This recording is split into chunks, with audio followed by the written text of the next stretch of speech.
In Peru, Puno department authorities declared 3 days of mourning after 17 people were killed in the region as a result of police repression against the protesters demanding Dina Boluarte's resignation and the closing of the Congress. In Brazil, a federal Supreme Court judge ordered the arrest of Bolsonaro's former Minister of Justice for the raid on the 3 seats of government in the capital. And the New York nurses' strike continued as negotiations stalled.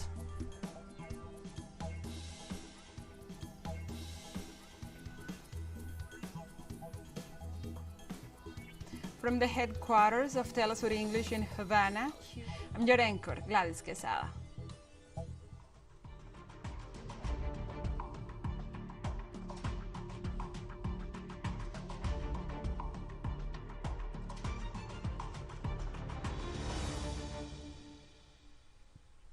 And now we begin with the news. In Peru, the authorities in the department of Puno declared 3 days of mourning after 17 people died in the region as a result of police repression against the protesters demanding Dina Boluarte's resignation and the closing of the Congress.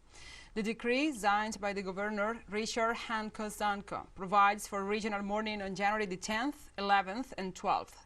The national flag is to be hoisted at half-mast in all public institutions of the region. The document also calls upon the public prosecutor's office to open investigations against those responsible for the incidents that have plunged the department into mourning. Likewise, the regional government rejected the acts of violence and the use of excessive force by the national police and the armed forces in the city of Juliaca.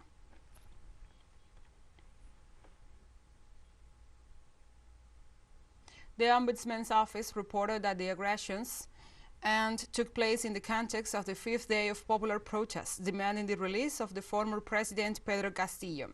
Since January the 4th, people have carried out blockades and protests in different parts of the South American country, rejecting Boluarte's government. Among those regions are Puno, Arequipa, Cusco, and Tacna. According to various accounts, the death toll from police repression since the beginning of the protest reached 46 victims. In addition, a police officer was found dead next to its burnt police car on Tuesday morning.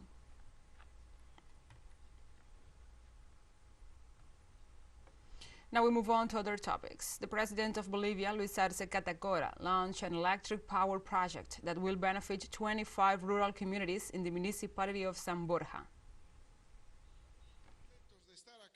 Brothers, we are very happy to be here in San Borges once again. In our province, Joseph Bolivian, to initiate these rural electrification projects that we are actually doing in the provinces of Joseph Bolivian,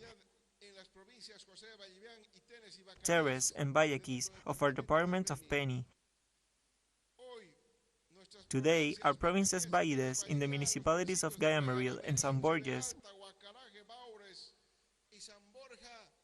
we are inaugurating this very important work of rural electrification and electricity had just got here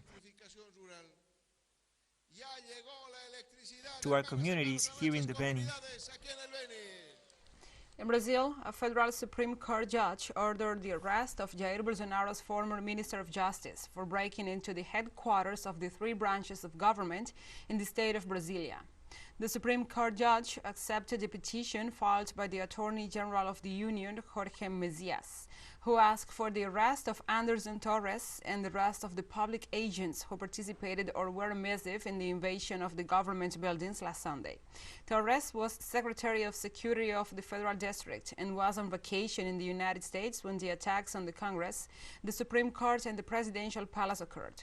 This ex-Bolsonarist, ex-minister, had already been removed from the position of Secretary of Security of the Federal District.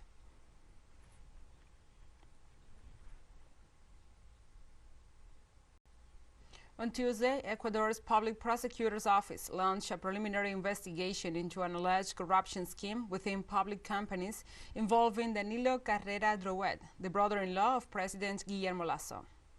The investigation was opened after a report entitled "The Great Godfather" exposed an alleged corruption network led by the Ecuadorian president's brother-in-law. The network is expected to be operating primarily in two state-owned electrical companies, National Electricity Corporation and the Electrical Corporation of Ecuador. According to the journalistic investigation, Carrera will have influenced the appointment of Hernán Luque as the president of the board of the Coordinating Company of Public Companies. He remained in that position between July 2021 and December 2022.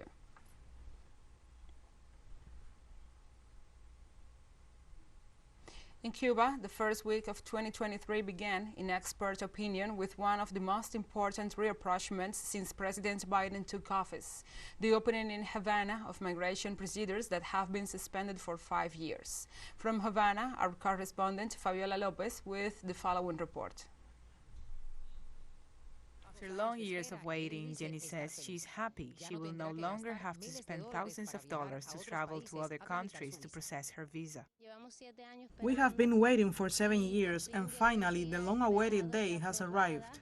Now approved. Happy, happy, happy. It is a family reunification. My husband is claiming the child and me.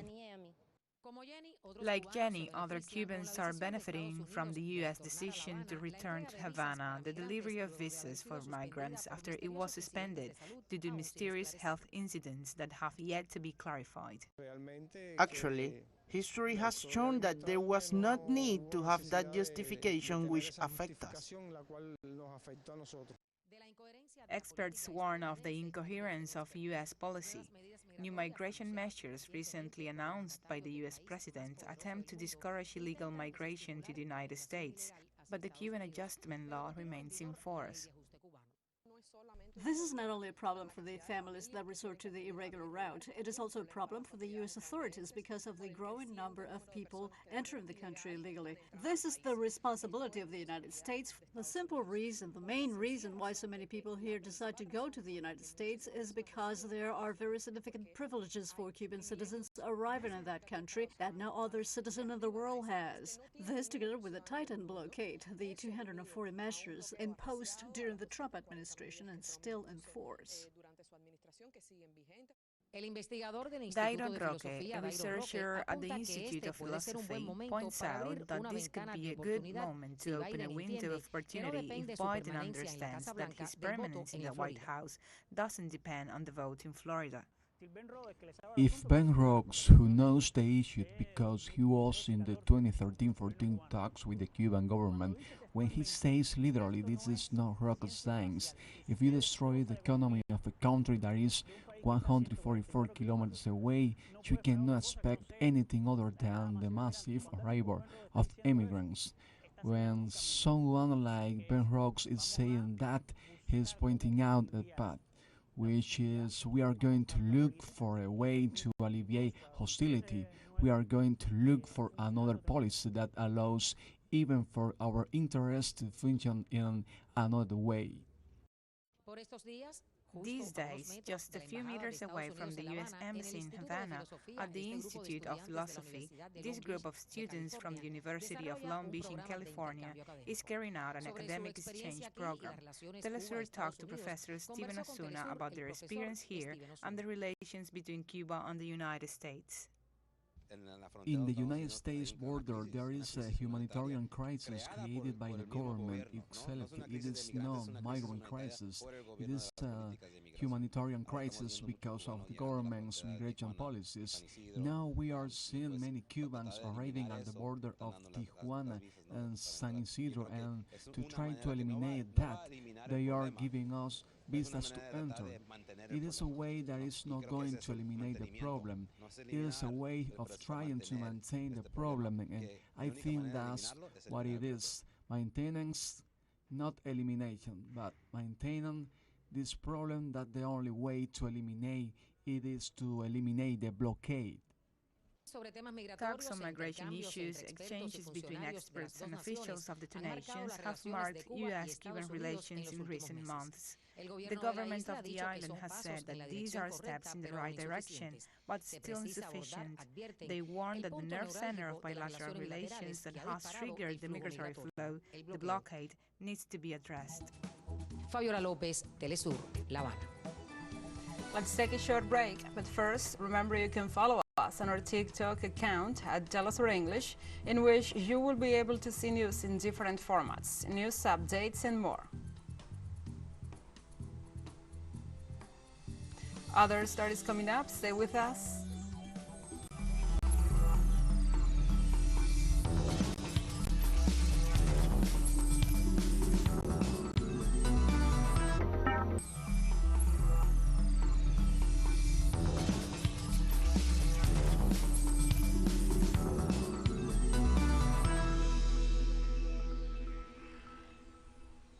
Welcome back to From the South. In the United States, for the second consecutive day, the strike of the nursing staff in New York continues to demand better salaries. According to the New York State Nurses Association Union, the wages stalled for almost 3 years after the COVID-19 pandemic. The Nurses Association noted that after several months of contract negotiations with major hospitals in the metropolis, no agreement was reached. In this regard, the union urged patients to seek treatment in other health centers if they require emergency medical attention. At the same time, they warned about the extension of the strike.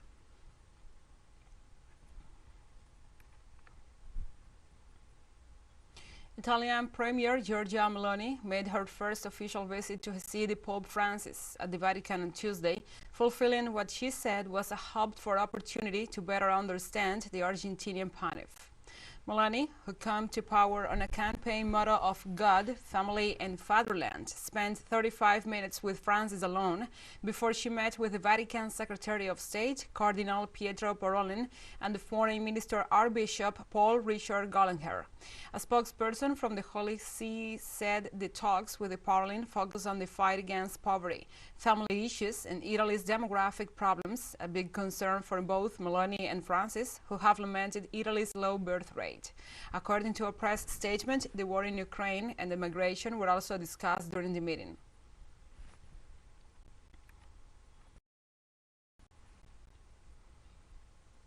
And the spokesperson for the UN Secretary-General, Stéphane Dujarric, confirmed that the M23 rebel group is still operating. The official also said that the situation is under control but remains tense.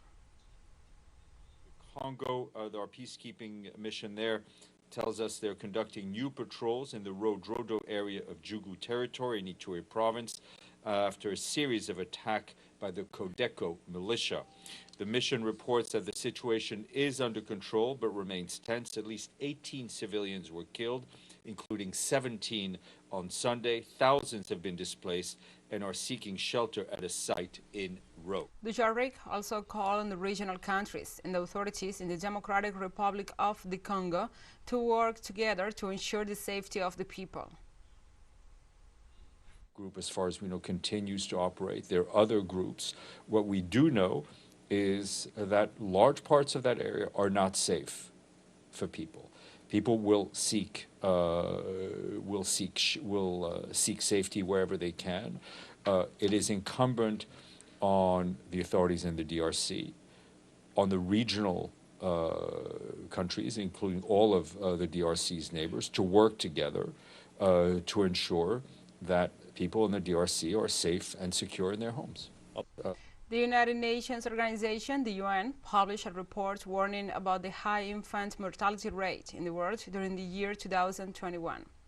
According to the UN Interagency Group for the Estimation of Child Mortality, the IGME, some 5 million children died before their 5th birthday in 2021, while more than 2 million children and young people between the ages of 5 and 14 lost their lives, mainly because they did not have adequate health care. In this sense, the organization urged the international community to invest in a fairer health system, since if urgent measures are not taken, almost 60 million children and young people could die before 2030.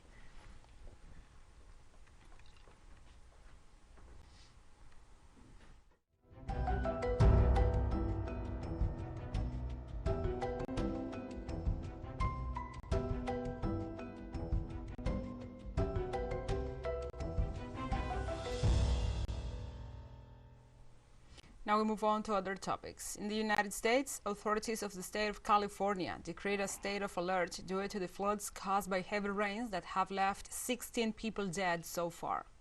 Officials indicated that 90% of the Californian population is under a flood watch due to the storm battering the region in the south of the country. In this context, they warned that the storm threatens to cause power outages, landslides, among other damages. The heavy rainfall was prompted the cancellation of commercial flights and school activities, and also the evacuation of approximately 10,000 residents in that area.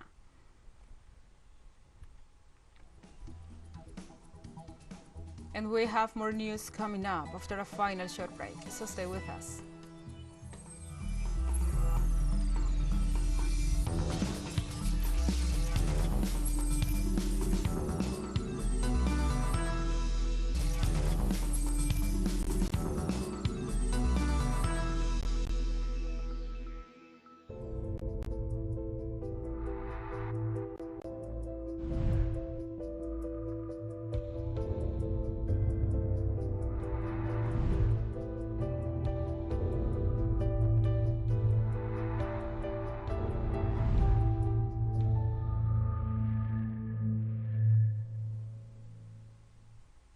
Welcome back.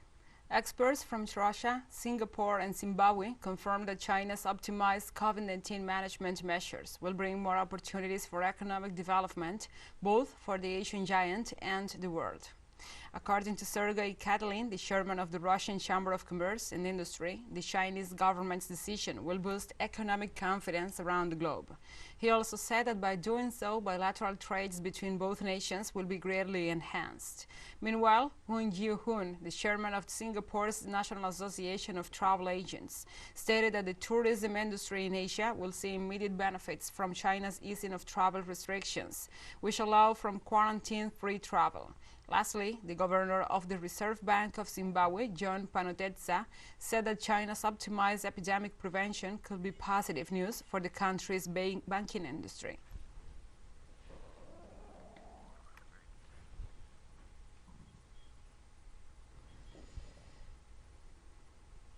China on Tuesday suspended visas for South Koreans to come to the country for tourism or business in response to COVID-19 testing requirements on Chinese travelers.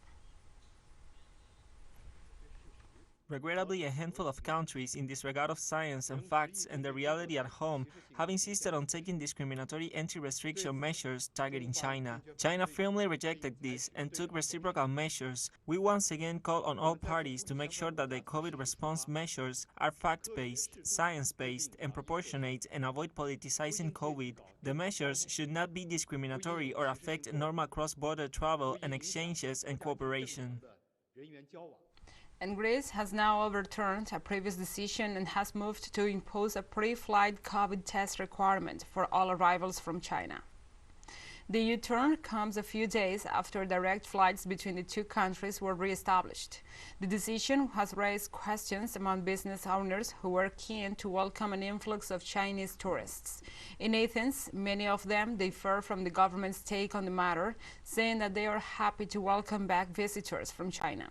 Late last week, in a government meeting, the Greek Health Ministry decided to impose measures, which include a negative COVID-19 test 48 hours prior to departure from travelers from China and the use of high protection masks at all Greek airports.